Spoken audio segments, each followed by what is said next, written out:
Hello mga Mars. At yun na nga, nagbabalik ako sa panibagong vlog mga Mars ko. Hello.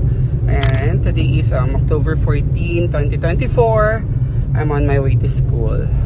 Ayan, ngayon lang ulit ako nakabalik kasi nga, ano bang pinagagawa natin? Ang dami. Ayan, medyo umaambon mga Mars.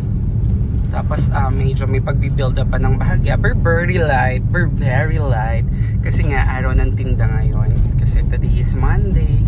Medyo sumisilip yung araw. Pero gloomy pa rin all in all.